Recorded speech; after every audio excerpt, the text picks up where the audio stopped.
Her fingers traced the embossed letters on the Social Security card, feeling the subtle ridge where one name ended and another began. The stale scent of old paper and ink filled the air, carrying with it the metallic tang of secrets kept too long. Her breath hitched as she compared the driver's license photo to her own reflection in the darkened computer screen. A low, persistent scratching sound came from the hallway.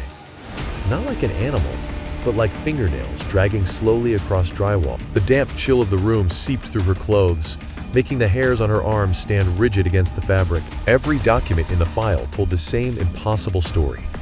Her mother had been living her life for years before she was even born. A primal dread took hold as she realized the whispers she'd heard since childhood weren't imaginary. They were echoes of a stolen existence. The sticky residue on the back of the oldest photograph tasted like salt and decay when she accidentally touched her lips. For 2 decades, Sarah Mitchell lived under the crushing weight of a life she believed was hers. College dropout, anxiety-ridden, drowning in debt. But her medical records, her credit history, even her very identity, all belonged to someone else. The air grew heavy with the metallic scent of deception, a sticky truth clinging to her skin. The one person she had trusted most was the architect of this waking nightmare, her mother. This is the story of the mother who didn't just break her daughter's heart, she erased it. The backstory begins not with a scream, but with the scent of sun-warmed grass and the sticky feel of childhood summers. Yet beneath that golden haze, a different memory stirs.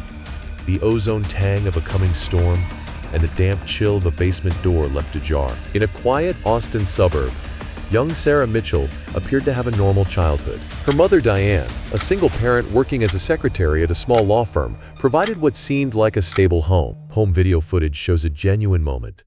Blonde-haired Sarah blowing out 6 candles while Diane embraces her. The scene radiates happiness. But beneath the surface, something else was already taking root. They were a team. "It's just us against the world, baby," Diane would say, her words a fragile shield against the encroaching dark. And Sarah believed her, clinging to that promise as the air in their home grew thick with the scent of ozone and dust. But belief is a brittle thing, easily fractured by the faint, persistent scratch of something unseen moving within the walls. Their tidy sanctuary was no longer just theirs. Sarah's teenage bedroom held the ghost of a simpler time. A framed photo on the dresser showed her and Diane, smiling at the Grand Canyon. Sarah was clever, yet painfully reserved. The halls of her high school were a maze of quiet panic. Diane was her sole point of stability in that chaotic world. When Sarah's anxiety tightened its grip, Diane's voice cut through the static with a mother's desperate calm. "Don't worry about college, honey. It's too much. We'll find another way." And they did. A path emerged, not of ivy-covered halls, but of fluorescent lights and the sterile scent of antiseptic. Sarah took a part-time job there, her nights now measured by the soft click of pill bottles and the whisper of receipt paper. It was a solution that smelled of rubbing alcohol and quiet compromise, a temporary harbor in a gathering storm. Life was small and manageable under her mother's wing, a world of predictable comfort. Then, the camera focuses on a calendar.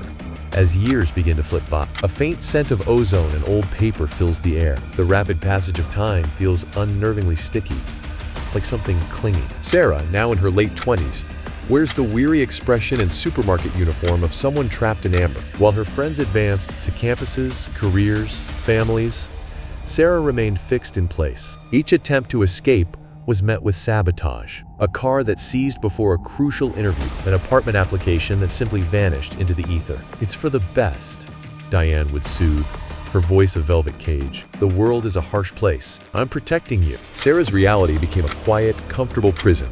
The walls padded with routine and the air thick with a cloying, floral perfume. The years bled into one another, a seamless tapestry of gentle control. Then, at 32, she sits at a cluttered kitchen table, the first crack in a perfect world. Sarah stared at her screen, frustration mounting as she tried to secure a loan online to fix her broken-down car. The first fracture in her reality appeared back in 2018. Her ancient computer had finally given out completely. Diane, always helpful, had lent Sarah her own. Sarah went to log into her email, and the autofill suggested a username she'd never seen before.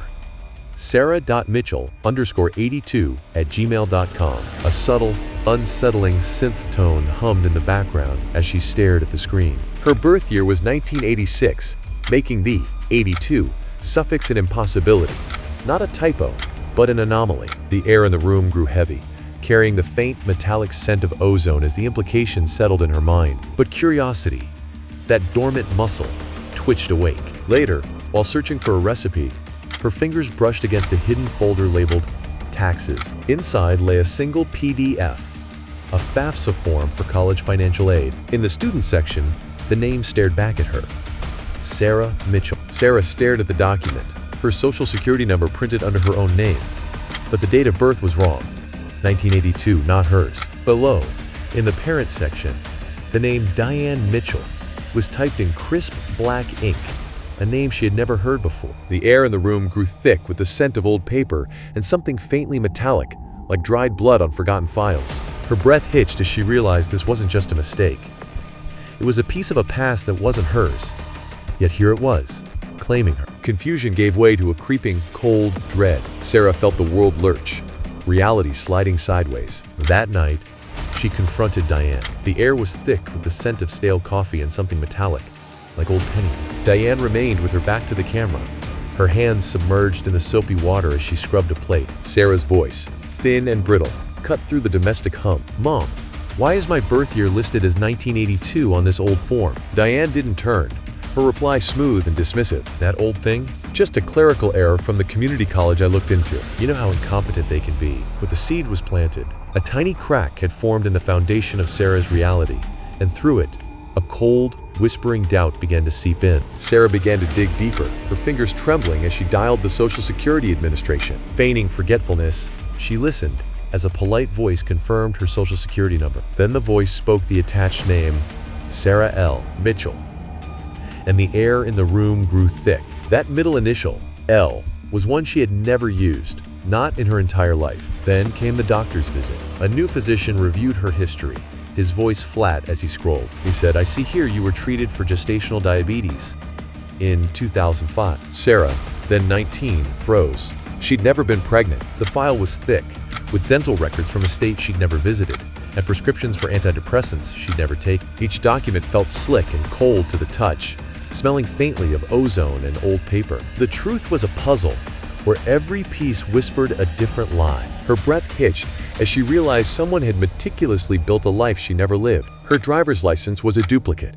a pale imitation of the original issued at 16, which bore an address now lost to time. The credit report was a cemetery of dead accounts and maxed-out cards, each line a tombstone for a financial life extinguished too soon. Among them lay a mortgage application from her early 20s, a blueprint for a home that was never built, a future that never arrived. The evidence whispered of a life fully lived, then abruptly and completely erased. A vibrant, chaotic adult life, but it wasn't hers. The police were sympathetic but slow, their sterile office smelling of stale coffee and ozone from old electronics. Every passing minute felt like damp cloth pressed against Sarah's skin. Miller's questions were methodical, each one a footstep echoing in a too-quiet hall. The identity theft case had grown labyrinthine. Sarah took the definitive step, ordering her own official birth certificate. The plain envelope finally arrived, its stark white surface feeling cold and sterile to her touch. The faint scent of ozone clung to the paper as she hesitated, the only sound her own shallow breathing. Sarah's trembling fingers tear open the envelope. The world falls away. Ambient noise vanishes, replaced by a piercing, high-frequency whine. Her gaze locks on the document. Child, Sarah Louise Mitchell. Mother, Diane Margaret Mitchell. Then the final line, the date, hangs in the silence, heavy with implication. Not March 3rd, 1986, but March 3rd, 1982. The air thickened with the scent of old paper and ozone. Her breath hitched, a sharp, audible gasp that cut through the stillness. She wasn't 32. She was 36 years old. 4 years of her life vanished, as if wiped from existence. The reality of the theft, its staggering, horrifying scale, suddenly crashed over her. The air grew thick with the scent of ozone and decay, a tangible weight pressing down. A primal dread took hold, freezing her in place as whispers seemed to coil from the shadows. Diane hadn't stolen her identity last year, or 5 years ago. She'd stolen it the day she was born. She had always been 4 years older. Her entire timeline was a fiction. Sarah's tires crunch on the gravel as she pulls into the driveway, her face streaked with tears that catch the porch light. She bursts through the front door, the damp chill of the night clinging to her clothes. Inside, Diane sits calmly on the couch, the flickering blue light of the television washing over her. "Who am I?"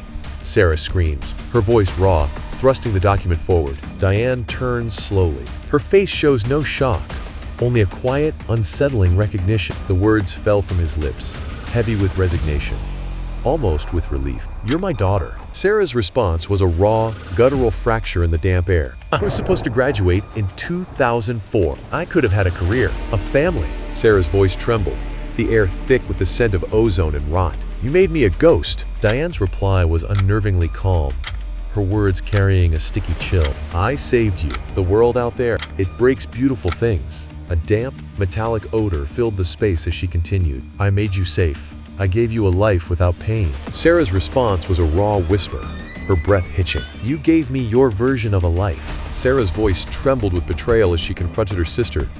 "You used my name, my social security number to open accounts, to get credit. You lived a double life. Were you even working at the law firm?" Diane offered only a small, sad smile, her expression chillingly serene. "The firm was flexible with my records," she whispered, the words hanging in the heavy air between them. Then, with unnerving calm, she concluded, "It's not theft, Sarah. It's protection." Her admission hung in the air, a cold, metallic truth that settled over them both. Every signature, every legal document, was not a promise, but a bar in a cage she had built around the one she claimed to love. The air grew thick with the scent of old paper and something sharper, like ozone after a storm, as the monstrous shape of her devotion became clear. In that final, terrible moment, the past collapsed into the present, leaving only the chilling architecture of her obsession. Diane was convicted of aggravated identity theft, fraud, and forgery, a legal unraveling that stretched across years. Now Sarah Louise, 40 years old, sits in her small apartment, a new driver's license resting in her weathered hands. The air carries the faint metallic scent of rain against the window pane, a cold reminder of the life left behind. She is learning to be herself again, piece by fragile piece, rebuilding from nothing but ghosts and paperwork. The debt was cleared. The records are slowly being fixed. But some things can't be repaired. The years she lost vanished like smoke in the night. The trust wasn't just broken, it was vaporized, leaving only the acrid scent of ozone where faith once stood. In her plea deal, Diane never expressed remorse, only a twisted, unshakable conviction. She believed herself the victim, a mother saving her child from a world she deemed irredeemably cruel. The final shot holds on Sarah's face, her expression a haunting tapestry of grief, resolve, and profound disquiet. The air in the room feels thick, heavy with the scent of old paper and a faint, metallic tang. Her voice, when it finally comes, is a soft, fractured whisper that seems to absorb all other sound. "She didn't just steal my name." A pause, heavy with implication. "She stole my past. She stole my youth, making me a stranger to myself. In the quiet moments, I still don't know who I'm supposed to be." The air carries the faint scent of ozone and decay. So we're left with a chilling question. Is love a shelter, or is it the most perfect prison of all? The screen fades to black, leaving only the faint scent of aged wood and forgotten memories. A single, echoing note from the music box hangs in the air, thin and brittle like old glass. The final click of the winding mechanism settles into a thick, oppressive quiet that seems to swallow the room whole.